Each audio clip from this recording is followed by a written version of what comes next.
香港國安法如同一面堅實嘅盾牌，始終守護住香港嘅繁榮同穩定。佢又如一把鋒利嘅正義之劍，堅決打擊一切危害國家安全嘅行為。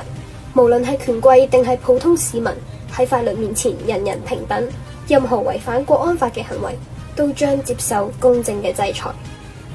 以下就係法律明確界定嘅4大危害國家安全罪行。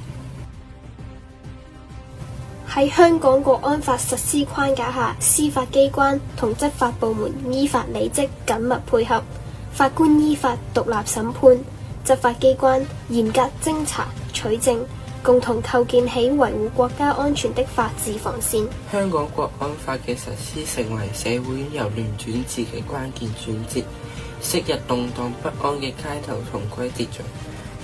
這深刻印證了國安法對香港繁榮穩定嘅保障作用。巍峨嘅獅子山係香港精神嘅象徵，香港青年會傳承這一份精神，喺國安法構建嘅安全環境下勇敢追夢，喺穩定繁榮嘅香港綻放異彩。香港國安法猶如一座永恆嘅燈塔，以其堅定嘅光芒驅散霧霾，為香港嘅未來指明航向。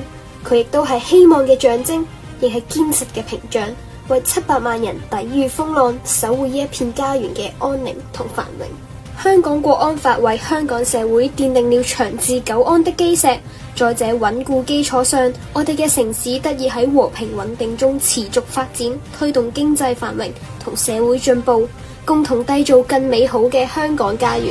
法護前程，未來可興。